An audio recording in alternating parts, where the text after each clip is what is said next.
everyone, to another episode of the Cosmic Matrix podcasts with your hosts Bernhard and Laura Matsu.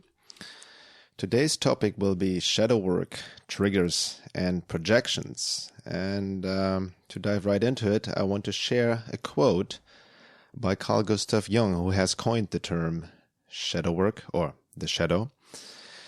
And it goes as follows.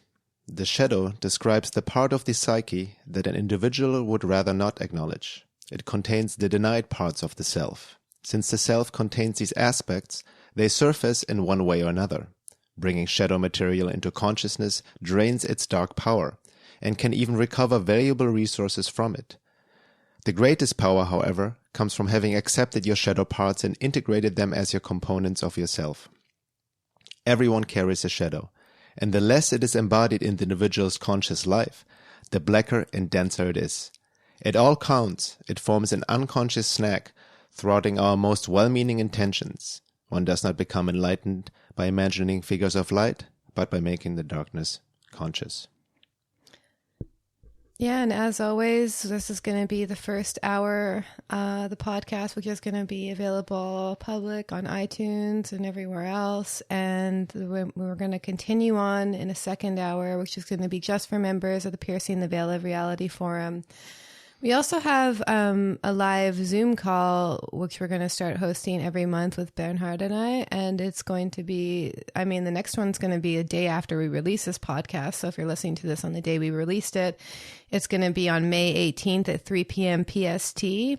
And so it's going to be a live Zoom call. You can just click on a link and go in. And then if you can't make it at that time, we're also going to post the videos and all the videos for the live Zoom calls after. And we're just going to do Q&A, and then later on we're also going to go on specific topics and do them on themes. But this is just kind of the starter one, I guess you could say. And one more thing, we do have one spot left for a woman for our retreat June 3rd to 9th in Peru, in Tarapoto. So if you've been waiting to come, now's your opportunity. It's just kind of a last minute thing that opened due to some arrangements shifting around. So yes, please contact us by going to the Veil of Reality website, going to the Time of Transition retreat page, and then you can send an email there. So yeah, let's just get right into the topic. Did we want to talk more about the shadow and what is a shadow? I think you had a definition there as well. Does that correlate to what Carl Jung said? Yeah, in general, does, in my own words, just talking about, I assume most people heard about the shadow work, projections, and triggers. It's a very, quote-unquote, popular topic in this day and age, and we want to dive a bit deeper into it. But generally speaking, the shadow, the shadow basically is the unconscious part and blind spot in your nature. We cannot really see it within ourselves, right? It's unconscious. That's the whole definition, that we're not aware of it. Excuse me. It is the opposite of the conscious ego, or what we identify ourselves or perceive as the I. And it constitutes the repressed negative recollections as well as the repressed positive potentialities in us. It is basically the dark side within us. And we see this in mythology. Actually, Joseph Campbell has talked about this a lot, that the shadow is most often represented as the monster that needs to be overcome and slayed. It's the dragon that comes up from the abyss and confronts you when you begin to move down into the unconscious, which is also symbolized by a cave or underworld in mythology. And it basically hides behind your persona, the personality mask you identify yourself with. Yeah, and then let's talk a little bit about, there's 3 topics we're covering in this podcast, which are all interrelated. So shadow work, projections, and triggers. So the shadow is the unconscious aspect of ourselves and all of reality in general. It's not just individual. There's also a collective shadow, which we'll get into later. And then projections, which is what is unconscious in us tends to get projected outwards. I think you have a really good definition of this. And then being triggered, which is that unconscious being activated by some quote unquote external experience, meaning we can kind of go into that a bit later, but I feel personally, for the most part, a lot of the things that we experience externally are just aspects of what's going on with us internally, which is unconscious. So they kind of all, they all relate to each other in that way. So what do you feel is a projection? Well, projection basically means, in terms of shadow projection, is we encounter our shadow, or we can almost identify our shadow when we project it on somebody else, interpersonally, or even a group or people or nations on a collective level. Right? Yeah. So basically, going back to Jung, according to Jung, the shadow is being instinctive and irrational, is prone to psychological projection, in which a perceived personal inferiority is recognized as perceived moral deficiency in someone else. Mm-hmm. So, and that what's also very important to keep in mind or to understand, that there are two kinds of projections: negative projections, also positive projections, which we mostly think of shadow projection only in negative terms, but not in positive terms. So, for example, negative projections, as most common, could be including strong emotions of hate, disgust, envy, jealousy, anger, irritation, and various other negative behaviors we see in others, and are strongly emotionally judge them for, or project them onto them. Yeah. And judge them for especially, but deny them within ourselves. Yeah, we're judging them in other people because we've suppressed them within ourselves. Exactly. That's the basic definition of projecting that, right? Because it's part of our unconscious selves, which we have repressed and are hidden in our own psyche. And when you project that onto another person, the negative, then we feel our ego personality feels better or superior or more moral, quote unquote, than the person we projected on. Yeah. Right. Yeah, and then positive shadow projections, those are trickier because the ego will feed off of the positive shadow projection. So you and I get this a lot. It's like, and I've actually spotted them a bit better because I don't like that experience anymore. But when anyone like worships you and is like, oh my God, like, wow, and they just put this, they don't see you as being human. So like at any point in time, no matter how great a human is, they're also going to have this duality at play in them, like every single person, like I feel there's no like perfect, pure human being. And even these quote unquote enlightened masters also have this integrated shadow, they know how to work with as well. So it's maybe more integrated.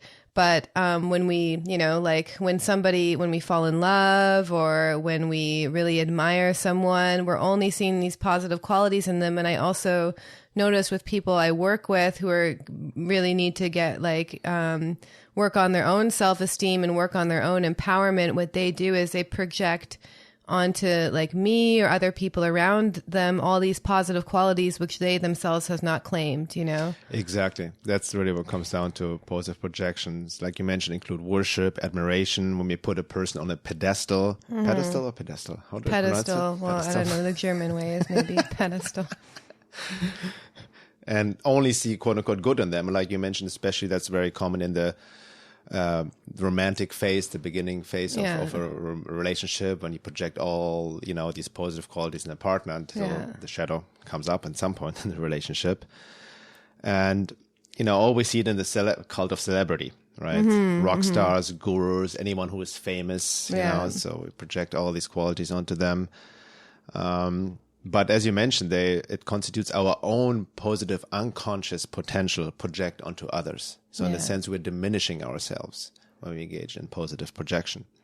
Yeah, and we do that, like the celebrities is a good example. And this is also why, even though for a person with low self-esteem, positive shadow projections could feel elated, like make them feel elated at first, is because the positive shadow projections, once you don't live up to that expectation that they've created in their mind about you, they're only going to take you down. And then you see that in celebrity gossip magazines, people are like worshiping these celebrities, that they're always looking for shit that's wrong in their personal lives or things that they did, they're trying to egg them on. Like Justin Bieber, for instance, they see him as being this big pop star, and yet they walk around, like the paparazzi walk around him, like harassing him, trying to get him to act out because they want to present an image of perfection, then they want to take it down. I mean, that's almost on the basic official mainstream culture, almost the the mechanism of putting somebody up, raising up to pedestal, only to tear them down to make themselves feel better again. Exactly, right? exactly. And that's why I feel like for me, like the negative shadow projections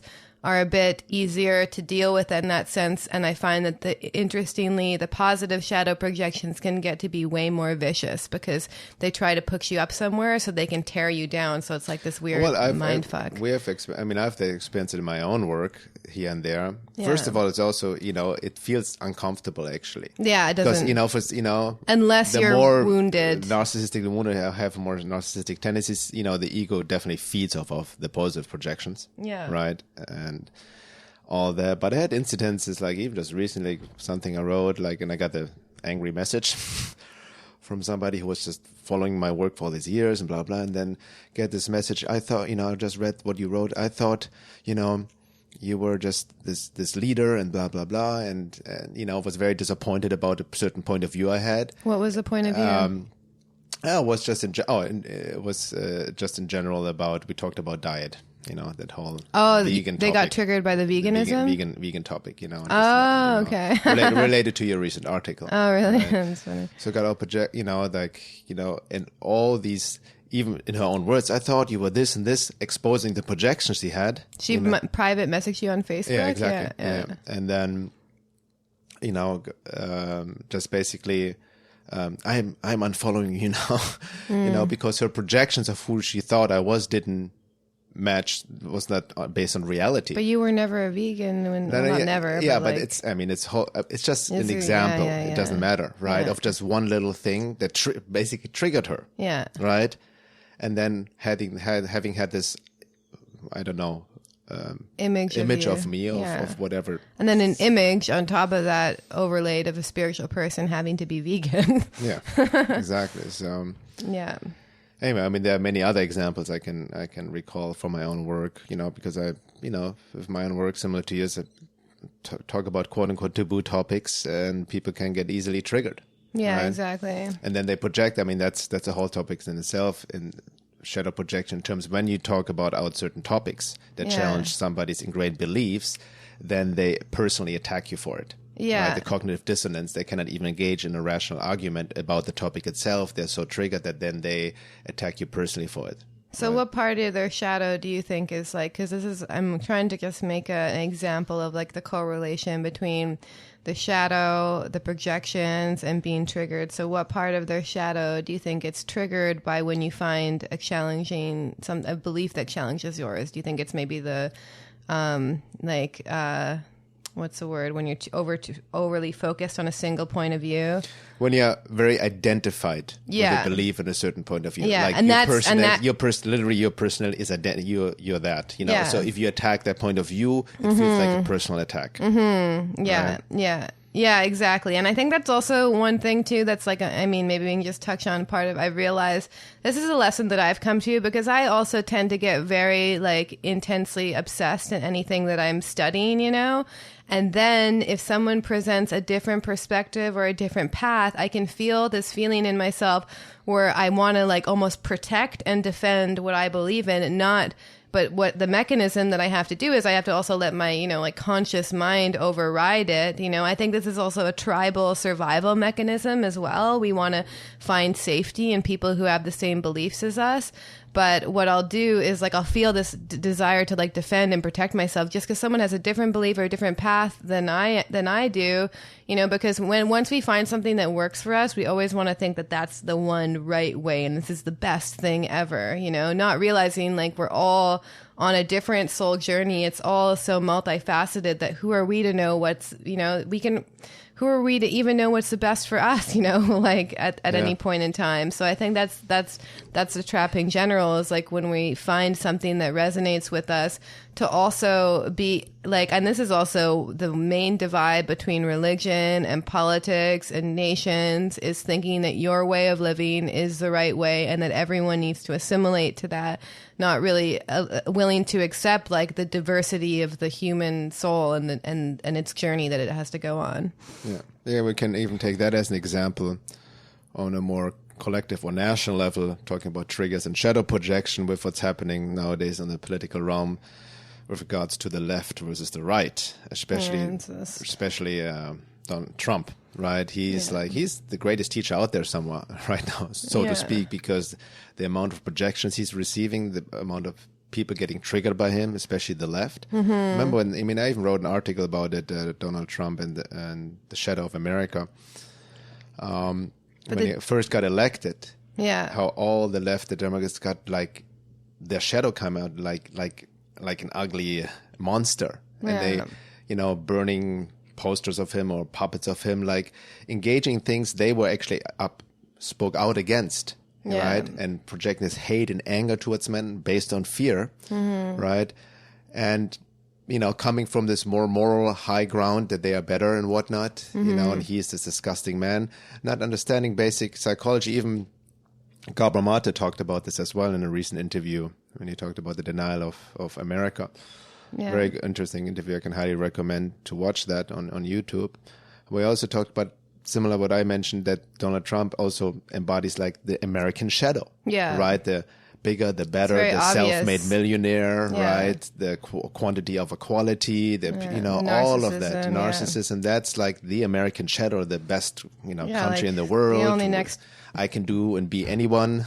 I feel like Kim Kardashian would be an excellent candidate for president next as a representative. That's just a very basic example of just shadow projection and triggers on the political level. But then also, like, I think that the thing is, as well, is, all the shadows of the left is coming to light. But I don't know, because I don't really hang out with like people who are very politically opinionated or active for a reason. But is it helping them? You know what I mean? Like, are they actually, because we can get triggered a lot and we can have somebody who's like around us, who's triggering us nonstop. But as long as we're blaming and we're not actually addressing what's going on internally, it's just creating this friction, in the atmosphere. I think that's the question to ask. And also, we also have this rise of, this is where I think the quote, I don't know the etymology of the term being triggered, but I know that it was very popularized in this NPC kind of overly politically correct culture. That's where it rose to popularity, and it rose to popularity around this culture of avoiding triggering people. Like, I remember like back in like Tumblr, which is like a social media place, it's different than Facebook. It was like whenever they had a post about like sexual abuse or anything, actually, it started getting way out of hand. But originally it started being, we would put trigger warning and then they would put content below, which is understandable. I think, there is some truth in like, if you've gone through, in like for me, you've seen me get triggered. Like, I've gone through experiences of sexual abuse. So I'm not going to intentionally watch a film where there's going to be an abuse scene or any sort of rape in general. Even if I didn't have those experiences, I think at my certain level of being, I wouldn't want to engage in watching stuff like that because I wouldn't see the point of like traumatizing myself. But I think there's a use to, like, trying to avoid certain triggers because you don't want to cause more work for yourself. Same as like, you can use this to an extreme justifiably. So say I've seen people do this, especially in the new age. They'll get into a relationship with the wrong person who will just like really like hurt them, and they'll use it as a process for shadow work. And like, you could get involved in a relationship with a sociopath and you can have like endless amount of content, but is that really like a wise is that a wise investment of your energy? Like, why not just leave the relationship? So there's like kind of that side of the coin too. So it's like, we want to, I feel, welcome triggers as an opportunity to learn about ourselves, but yet also have, like know the difference, I guess, between a trigger. This is a key difference. It's like a trigger, which is like something emotionally in us that needs to be processed. And then also, like, we are humans who like also have these animal instincts of like anger and disgust. And some of these are natural instincts to protect ourselves. You know what I mean? So like if somebody, for instance, like if I'm out in public and someone touches my ass and then I get angry, I'm not going to be like, why am I not comfortable with them doing that? I'm going to see that anger as a defense mechanism to protect me from, like being harmed. So then there's a tricky thing. And I think that that's why it really takes this level of objectivity, self-awareness, also having people that we can reflect back upon and get feedback from. Like, there's so many different layers to it. Yeah, you touch upon exactly on a very important point. Also ties a bit into the limitations of shadow work, or just the tunnel vision or misapplication, more or less, of shadow work. You know, people can indulge in it as well, and not understanding how the work really is about, to transmuting, you know, to come to a high level of being, to more objectivity, to more integrated, you know, taking responsibility for the way you feel. But also, it's also oversimplified in the New Age or pop spirituality, where by sayings like, when you spot it, you got it. You know what I mean? Or everything what you see in another person is just your projection, which comes through a subjective filter, obviously, on some level. Yeah. But there's also a place where we can see what's going on in another person clearly without that being our own stuff. And right? it can be both, too. It can be both, too, That's exactly. the tricky thing. If you can actually own it, Yeah. you know, you can see something in another person because you have this dealing with the same shit, so to speak. Yeah. So that comes more from an honest place as well. Yeah. But sometimes certain things you can perceive in another person, which is not necessarily, you have come more, not necessarily your own stuff, because you have come more to an objective place. I mean, that's the whole point of deeper esoteric spiritual work, to rise to a high level of objectivity within yourself and the world, right? So that's, you know, that's why, you know, especially when you work with people, you know, how you can give them feedback, a mirror, like you mentioned. It's very important in this aspect of shadow work in general to get feedback from other people, because we have all our blind spots. But that can be tricky as well, right? Yeah. Because you don't want to get feedback from just everyone, because that's mostly, especially people you don't know personally, that's mostly just filled by projections. Yeah. You know, sometimes there can be truth in it, but mostly it's filled with projections. Yeah. But you want to like get feedback from people who are also engaged, first of all, in the same work, are aware of shadow triggers projection, and can point out your blind spot, which sometimes, excuse me, on the receiving end, doesn't always feel good, right? Because the ego can come in, like, doesn't want to admit certain things, and sometimes to own certain aspects, quote unquote negative shadow aspects, doesn't always feel good. Right. Yeah, and it also depends. Like, I think giving feedback is like an art in itself. That's true. Like, I think one thing, because we're so used, many of us, I think we deal with this like intense inner critic, and we deal with the critic of the environment. We also live in a culture which collectively shames and criticizes one another. So there's some ways around that. And what I've learned actually from Gabor Mate's work, and I mean, in which he learned from other psychologists and other work he's done, is it's about creating this element of safety and attunement, and then also asking the person if they want the feedback to begin with. You know what? And that's Very the thing. important. And like, and a lot of times I see, you know, I've been around people in quote unquote spiritual circles who have, you know, they have this perception where they're able to see things. And I wrote about this on Facebook about giving feedback, you know, is that like, and some people disagreed with me, but a fundamental element of giving feedback is this kindness and compassion. Like, that's showing that you're coming from a good place, and not just being like, so you can spot whatever people's blind spots is. That's actually not that hard, you know, once you reach a certain level of like awareness, I feel, to spot what other people's blind spots are. But the only way that you can really help them is if you attune to them, if you see whatever behavior pattern is covering up, and being able to handle it sensitively. You know what I mean? Yeah, I mean, I can even reflect on myself. I can totally own that in the past I've given feedback even to close friends without being asked, right? Yeah. Just because it was so clear, like I just blurted out, and it was not helping. The person shut down even more, or became very defensive. Even if it was the truth, it doesn't matter. But it was like my approach didn't help. Yeah. Right. So very important, you know, it's asking for permission. Like, hey, do you mind? Can I give you some feedback? I see something, and then, you know, there needs to be the permission. Right? Yeah. And then how we come across as well, creating that safety space. In the sense, also it's context and situation. It depends, right? Yeah. Sometimes, like, about calling people out, it depends. Sometimes we need to make a stand and make a boundary, right? Or, you know, if it's more a subtle form of projection or trigger, then we can engage in a more compassionate approach, obviously. Yeah. Without falling into blind compassion again and all that. Exactly. So let's talk a little bit more about these shadow projections that we do put upon the world and other people. and how they can help us learn about ourselves. Like I know for myself, like, I mean, I can just give examples. I definitely, because I think Canada is interesting because Canada is like not anymore, it's maybe slightly, but I would say arguably, but not any more politically advanced than America, but yet we project, like Canada is like a NPC nation basically.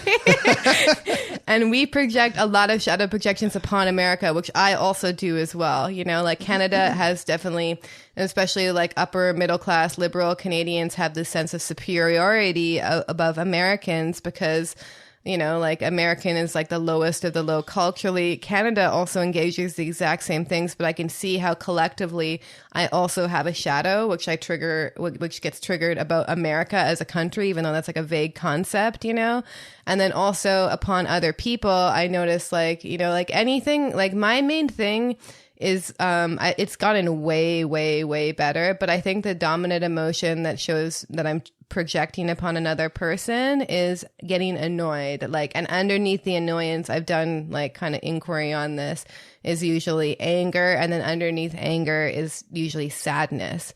But that takes some ability to first observe that I'm being annoyed to begin with. So recognize the emotion in me. And then it also takes some ability to be present with that without acting out. And like annoyance is a weird thing because it's such a jumpy emotion, you know, and it automatically, this is also the thing with being triggered, is it's usually an emotion that wants to get us out of our body. And that's why we project upon another person, because it's not a comfortable, I guarantee you for the majority of the time, like 99.999% of the time, anytime we're triggered, it's not a comfortable emotion to sit with, which is why we get out of body and we project upon other people. So that's just an example. We have projections we put upon the world. It's myself. Just one more example is, you know, especially, and I think this is quite common for women who have experiences of sexual abuse, is they project upon the world an unsafe world where there maybe is safety because they actually don't feel safe in themselves. And that's something I've worked on quite a bit, but it's still something I have to still work on, you know, and by projecting on the world this layer, which, you know, we make relate to all of reality, we actually don't have that ability to be objective as well. Yeah. So in a sense, also shadow projection relates to our own wounds and trauma. Yeah, exactly. Right, obviously. But I can relate in these more subtle, you know, triggers I get also. You know, like you mentioned, I can only get triggered or annoyed by certain people or by people like don't get certain things or just stupidity. Yeah. Right.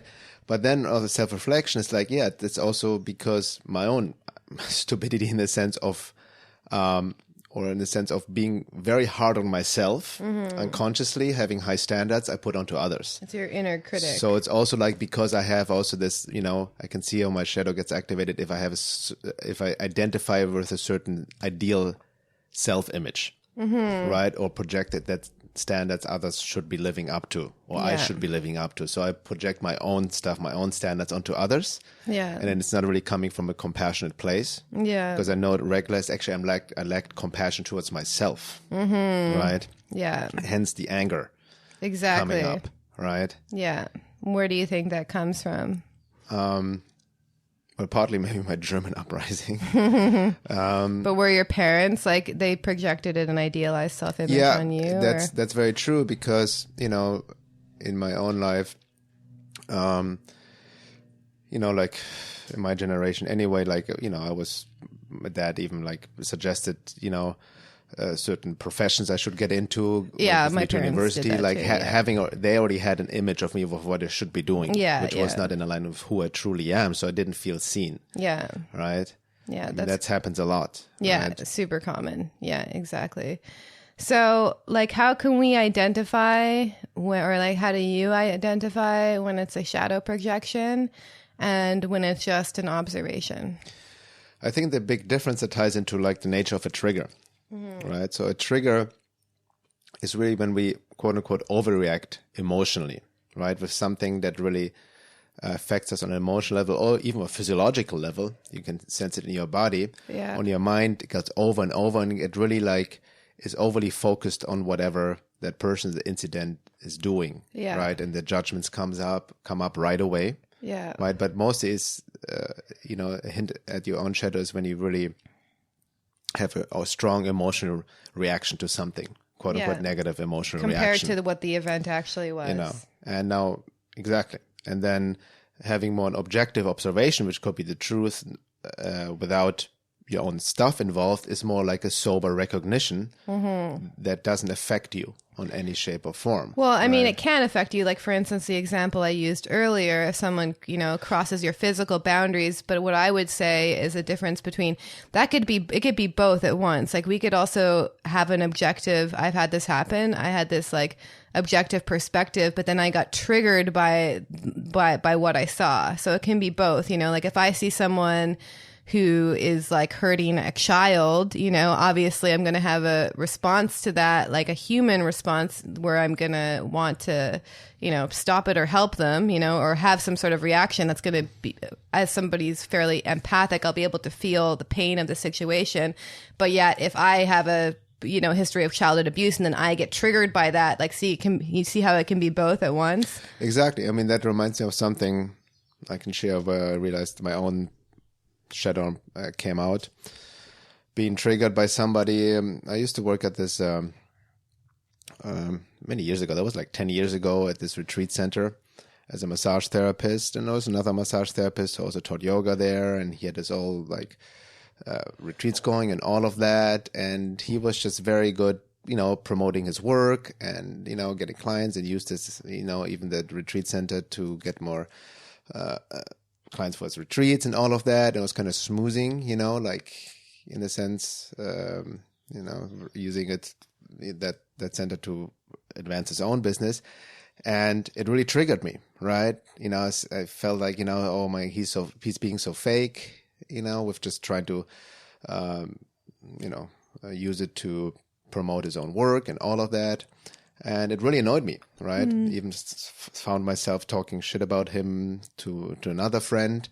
But then I realized, why is it, why do I care? I don't even know this guy personally, right? And he may be indeed like, who care, maybe acting out of integrity, but it just triggered me emotionally a lot. Like it was very, I was very annoyed by it, and I judged him harshly. So then got into deeper self-inquiry, and what it came out that I actually was not happy where I was at, right? And actually that projection was fueled by jealousy and envy. Yeah. On some level, right? That I'm actually still stuck at this place when I would actually unconsciously would like to do more, expand my work like he did and whatnot. Maybe obviously not in the same way, but I was just projecting my own lack of self-worth onto that person. Yeah, that's a really common one. Yeah. I would say for most people, they get triggered. Like, that's why, like, this is a really common thing when people actually like start pursuing their quote unquote dreams and true purpose, is a lot of people who are fairly unconscious to their own shadow of their own unrealized dreams, which is a lot of people because they were taught to like go to university at 18, go into whatever interested them at the time, and they kind of got stuck in a job which just doesn't truly resonate with them. And I've noticed this is like a common theme for anyone who starts truly like living in alignment with their purpose, which is not something that was really common in previous decades. You know what I mean? And then everyone around them who's not doing that gets triggered by their unrealized potential, basically. Yeah. Well, how about we go a bit deep into spotting certain triggers, because it's just beyond the emotional reaction. What's also important to point out, there's also a physiological reaction in the body. Yeah, that's Reggie Ray talks about how the unconscious is actually all in the body. Like all of your past lives, all of your suppressed emotions, it's all in the body. So the unconscious is the body. And if you look at it, like considering how like disembodied we are, like if people haven't listened to previous podcasts, we live in a very like head-centric reality where people are cut off from the wisdom of their body and their more feminine, intuitive nature. And so what gets triggered and why we have such a strong reaction, and actually, interestingly, getting triggered does automatically make us a bit more embodied in that exact moment, because it shows us a pain that's happening within us that was there, that becomes conscious for a moment, and then if we project outwards, we get out of body again. But in the moment of being triggered, it actually can, it brings us into the present, it brings us into our body, because normally we were out somewhere else, you know what I mean? So it's basically a chance for healing. Exactly. For deeper inquiry, right? To Yeah. tune into what's actually happening. Yeah. But, the nature of getting triggered and then projecting it onto externally is actually a way to buffer up to avoid feeling. Yeah. Right? To avoid the pain, and it makes yourself feel better by projecting it externally.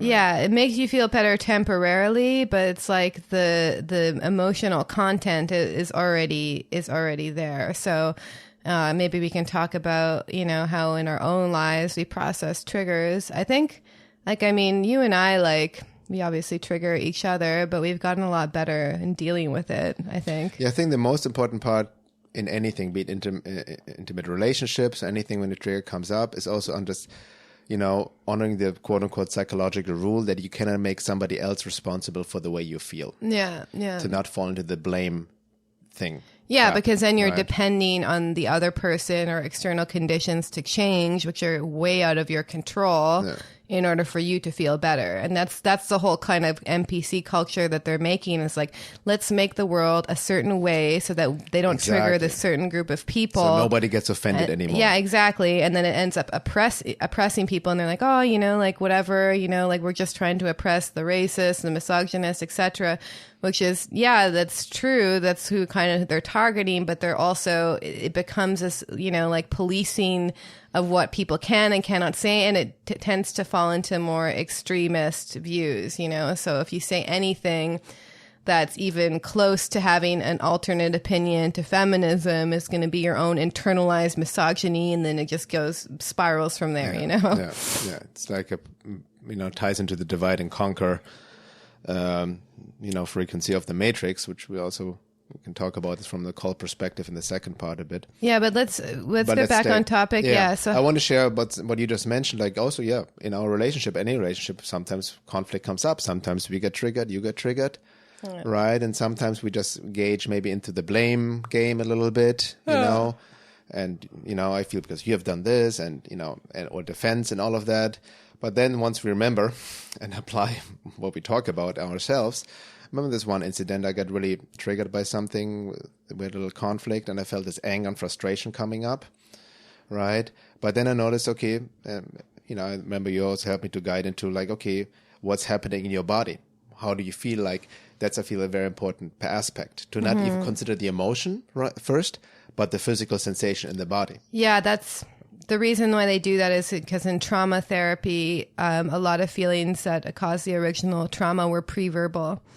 Exactly. And so in that instance, it's also about getting out of the mind, not because the mind right away wants to justify, analyze, give a reason. Yeah. Well, I'm feeling this because of this, that, and it's or we look up what's going on in astrology today. Just something needs to be justified or blamed for it. Yeah. But when in that instance, when I was just, it gets where somatic meditation comes into hand, like body scanning, to sit with it. And I was feeling especially there was tension in my chest, solar plexus, like this contraction, right? And really sensing, feeling into it without analyzing it, without judging it as good or bad, and also without trying to change it.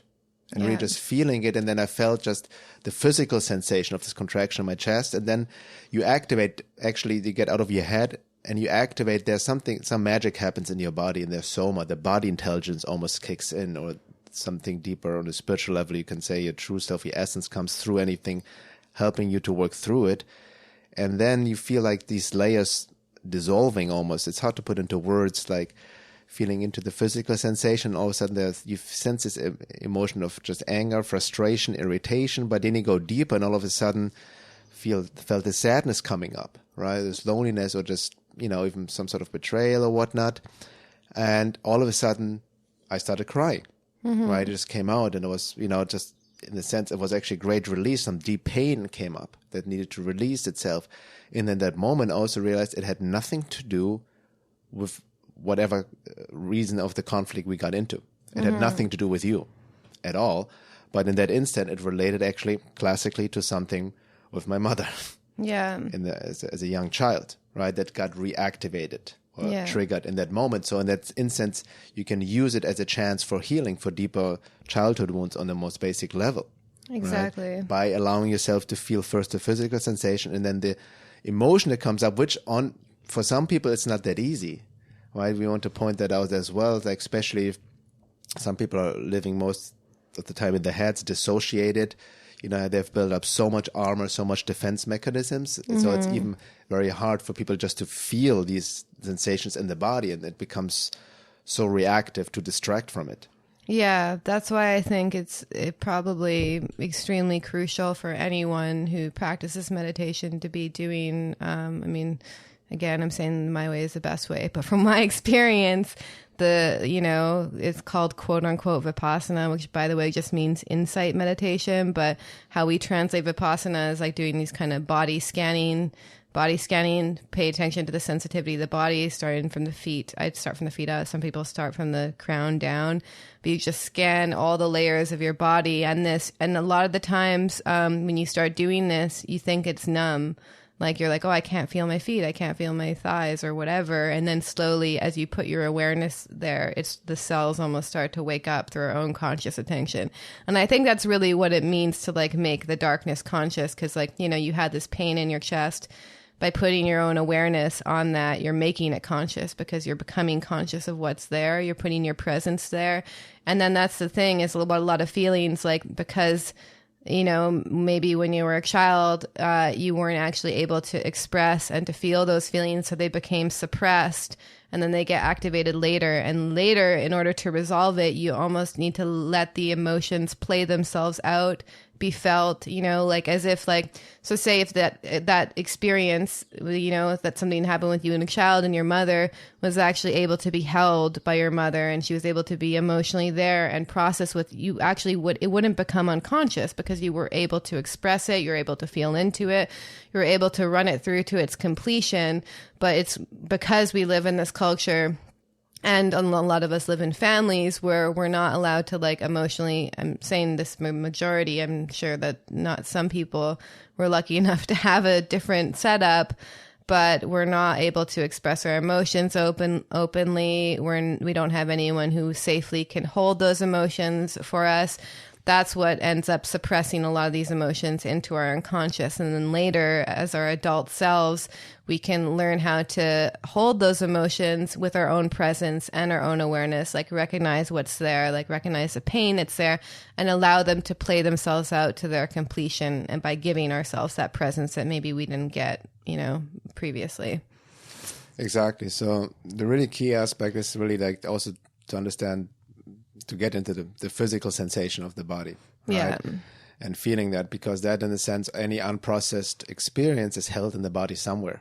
Yeah. Right? That's really what it comes down to. It relates to also what we talked about, I think in the previous one of the past podcasts about karma, quote unquote, in the body of unprocessed experiences. But, also generally speaking, let's talk a bit, I want to just bring this up, social media, Facebook, whatever it may be, because, people get triggered on the left and right, or even politically, or anything, what we see, what some person posts, their pics, her pics, whatever. Yeah. Excuse me.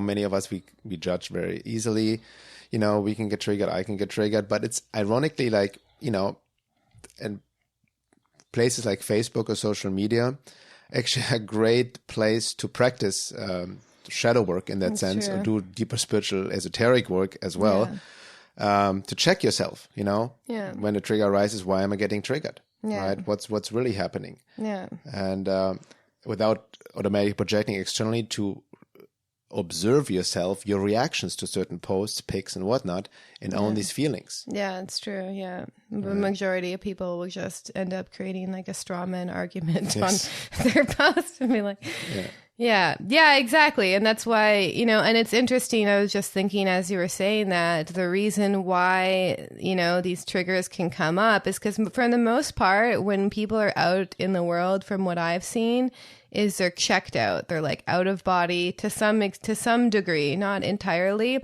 So, you know, like it takes something really big for them to trigger. Like they've checked out because reality and the society as it's set up, from my own opinion and from what I've seen, is too traumatic for them to actually be embodied within it. But then, interestingly, Facebook has become this quote unquote weird safe space for people, but it's not true, because they go on there to relax, to share with friends or whatever. But the reality which ends up happening is they end up getting triggered. But the reason they get triggered so much is because a lot of people perceive it and go to it as a safe space, as an escape, you know? So that's the interesting component to that, is like the reason they're able to get triggered so much is because they're going there to like relax. Same with me. That's why I actually make sure, like, I mean, I don't do this all the time, but really early in the morning when I'm like waking out of that sleep space, most of the time, you know, I try to meditate. It's first thing when I get up. I don't go on any social media, don't check any email, because I know that this is a really, you know, I want to start my day right. But then I also know this is a really fragile space for me. And I know how Facebook is, you know, and especially with you and I, like, because not only are we, you know, going through our own process, I actually don't have like a lot of time to go through the feed. Like, and if I do, I spend so little time on there liking stuff that the feed doesn't even know who I am anymore. So it's not interesting for me. But what mainly I deal with now, depending, but a lot of people will add me because I like share a lot of the conventional kind of like feel good writing, and then I'll share something, you know, about like exposing like the pedophile rings or something, and then that ends up triggering people, and that's because of these positive shadow projections. Maybe we can talk more about that. What we just talked about at the beginning with this exactly image people project. Exactly, these positive shadow projections. So what's more happening for me is like I'm having to deal with the triggers from other people, and interestingly, then this triggers my own stuff about like wanting to make people happy and being like a people pleaser or whatever, you know. But the more that you're also able to spot when somebody else is triggered, and then you're also able to hold that space for them, even from your own awareness, I feel like, not, you know, like pointing out why they got triggered and giving your own analysis, but just being able to respond compassionately and seeing, okay, this person's had something in them that got activated. Like, how am I going to treat this person who's most likely reverted to like a place of their child self? You know what I mean? Like, I think looking at it that way, not trying to point out to them like, oh, this is why you got triggered, this is like what I know about you, but being like, okay, how is this person feeling? Like, do I want to engage in their process? Do I feel like they're interested in that? And like, how am I going to treat this? And is it even worth it? Like, for the most part, to be honest, like I already have so much work to do every single day, which I kind of overload myself with, that people getting triggered on Facebook is a super low priority for me. You know, like if they don't like what I post, they can unfriend me. I'm fine with that, you know, but this is also another thing, is like, I think we need to be careful, because we can use Facebook, we can use a lot of situations for gaining higher levels of self-awareness, but is a good use of our time is the question. Exactly. That's, you know, I'm not implying, okay, let's spend more time on Facebook to do shadow work. Yeah. It's just generally to understand, you know, like that it's a chance always, whatever you get triggered by posts or pics, to examine why you're triggered without projecting externally and reactively, mechanically, which is not easy. Yeah. Right. And if you do this really, truly, sincerely, excuse me, you will actually realize that the why has nothing to do with the trigger itself, nor the other person we projected upon, but it actually relates more to your own unprocessed wounds, also related to unconscious shame, guilt, grief, unprocessed anger, lack of self-worth, jealousy, envy, and so on and so forth, right? So it's also owning these emotions and feeling them, right? Which entails going deep into your body. But that reminds me also of something else we should address. We talked about being triggered in terms of an overly emotional reaction, mechanically. Mm-hmm. But there's also, you know, it's all about the idea of staying in 0 point, right? And observing. But that can also be easily misapplied. Right. Yeah. Because you can also suppress the emotions. Yeah, that's what that's the whole thing, is like, I've noticed, because, and this is one thing that I think is really fundamental if you have any sort of trauma in the background. And this is what I've been reading in Peter Levine's work, that one of the crucial elements of healing this trauma is noticing when you check out. If you can start noticing that, then that's really important, because most people check out and don't even realize that. That's what happened to me. And you saw what happened sometimes when I checked out. And we talked about, we're going to go deeper into like occult forces and stuff in the second hour, and how that's also something I was going to note about Facebook, is like these occult forces who feed off of this drama and emotional energy it's a feeding ground for them on Facebook. Exactly. So we definitely go deeper into that topic in the second hour about occult forces, hyperdimensional attack, interferences, and how this relates to shadow projection, working through other people, or even working through our own minds when we get activated. What you were saying about the this kind of this, when we think we're not being triggered, but we're in this fake non-reactive consciousness. I think we'll go in more detail on that in the second podcast. That's a lot to talk about, I feel, Yeah. But I mean, just to bring it down, like sometimes just because, what I want to mention about fake non-reactive consciousness is when you're actually going into your head and disembodied, and you don't acknowledge feelings, because non-reactive consciousness, or being 0 point, doesn't mean doesn't mean you don't feel things. Doesn't mean you don't feel things. Doesn't mean to resist or deny feelings. Yeah. Right? They flow through you like they're supposed to. Yeah. Exactly. You're just able to hold the space without projecting it externally. Yeah. Or, like how to flow with the emotional dynamics of a situation. Like fight or flight exists for a reason. However, most people are in fight or flight all the time, that they actually can't use it wisely. You know what I mean? Yeah. You can see, for example, let's say, generally speaking, our last podcast was about the New Age, and we talked about, some of the New Age fallacies of anger is bad, right? Mm-hmm.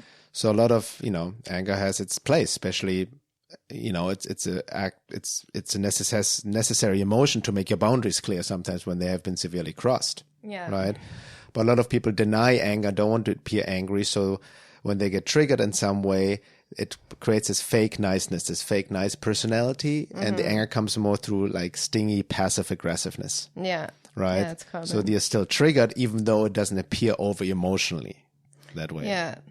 Yeah, and I think, a really important point, I know this will be triggering for people, is we're usually only triggered when we hold a belief in ourselves that feels the same way. You know what I mean? So if somebody says to us that, like, if I said to you, you're lazy, and you actually had a belief in yourself deep down inside that you are a lazy person, that's going to trigger you. But if I say you're lazy to you and you don't actually hold that belief, that's not going to trigger you. That's a very important point. That's a very good point. Yeah. That's why and that's how we can also help us gain our own self-awareness on these, beliefs that we hold about ourselves. And this is also the thing, like whether or not the belief is true, even if it is true that you're a lazy person, who cares? Like at the end of the day, maybe that's just like whatever, but it's about you, resisting that aspect of yourself, resisting whatever it is that, laziness is doing for you. It's that leaves it unexplored and unconscious in you. Yeah, exactly. And it is unconscious. That's why you may not recognize it right away. Yeah. But the fact that you emotionally react to it so strongly means there's some resonance to your own internal belief system, which could also be something you picked up in childhood or something that was told to you, like by your parents, for example. Yeah. And you've internalized it and shoved into the unconscious, repressed, and now project onto others, or when others tell you that, you react disproportionately. So there's something, and it's a chance again for healing, a chance for self-inquiry, for self-observation in light of the basic inner psychological work and basic spiritual work, self-work in general, right? It's always an opportunity to deal with these emotions as they come up when you're triggered. Yeah, and I like this analogy from Gabor, I forget how you say that. Anyway, I like this analogy, and I'm not sure if this is his. You said you've heard it before, but he talks about the trigger and ammunition analogy. So if you think about the trigger, it's only a small part of the gun. What really explodes is the ammunition. And he references the ammunition as being this unexplored emotional content that we're holding within ourselves. And that's actually what is explosive. It's not the trigger itself. The trigger is just, the trigger can go off, and then we have no ammunition. There's going to be no emotional content. So it's about really exploring that emotional content and what we're holding inside of ourselves. Like I've noticed, like, for myself, like I still have to work on this. Like, you know, like there's this anger that I feel needs an outlet, which I know is related to, like, you know, experiences of abuse where I should have gotten angry at the moment to being like, gross, like, don't do that to me or whatever.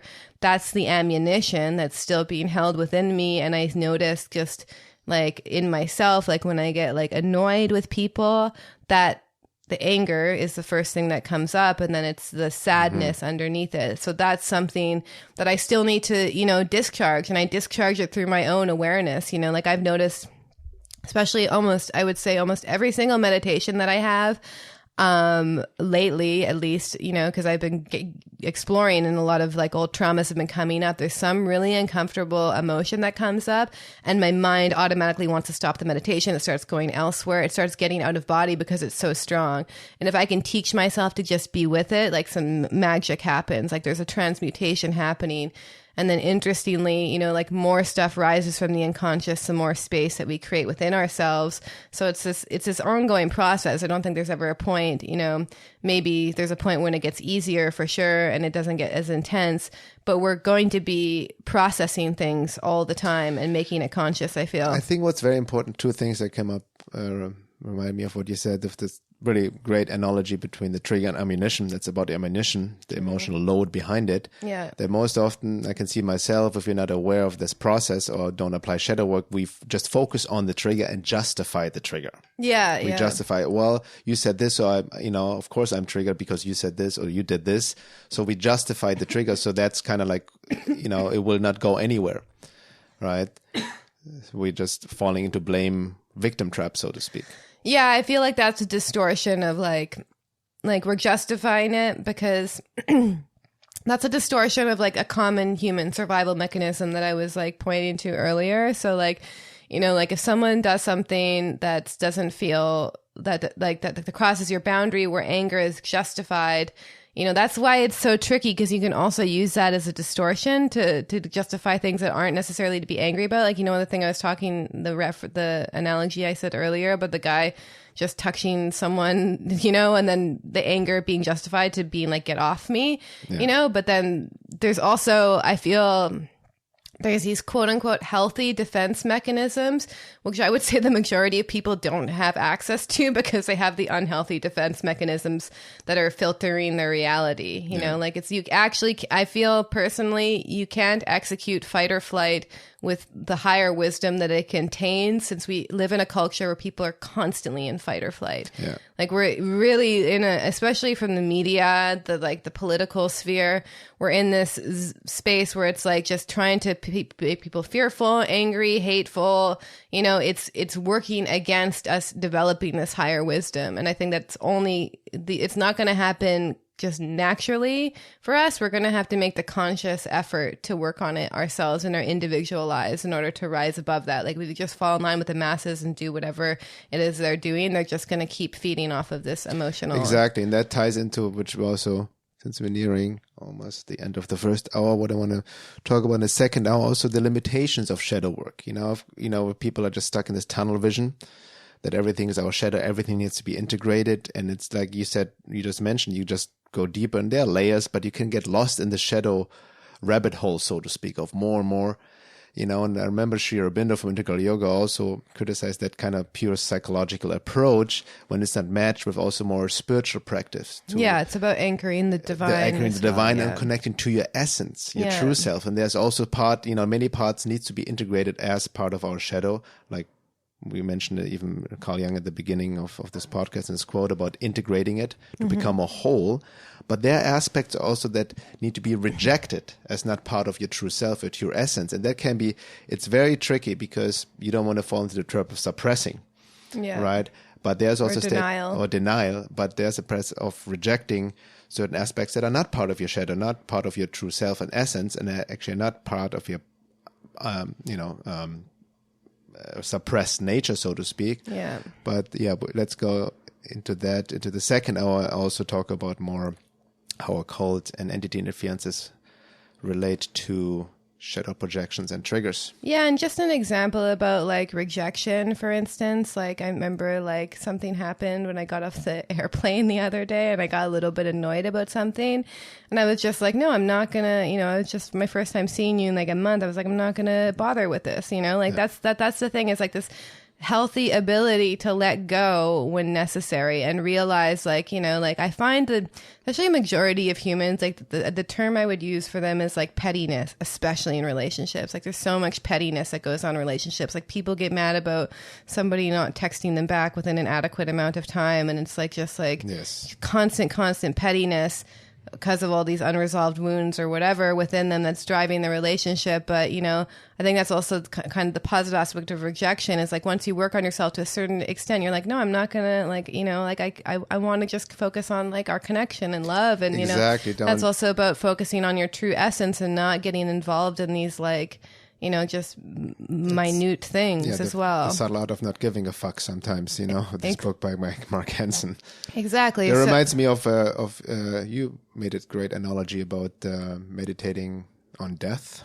Oh, yeah, exactly. That's what I did. I actually applied that. So, yeah, I posted this on Facebook the other day, like one of the, basic Buddhist reflections. I think it's in like they call it the 4 reminders in Tibetan Buddhism.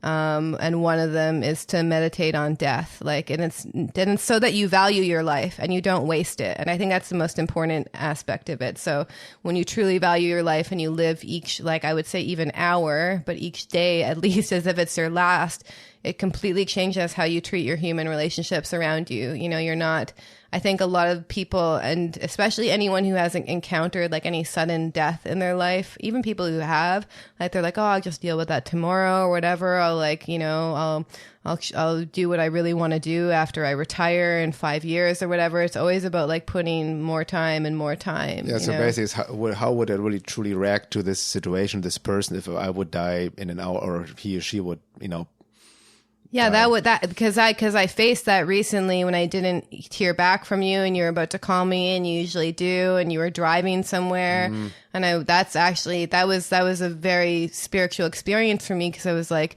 I remember we were like doing some process earlier, and then what happened is I had this fear arise, which calmed down. Shortly after, I was able to feel into it intuitively. I knew that nothing happened, but this fear arose. I was like, oh my God, what if he got in an accident or whatever?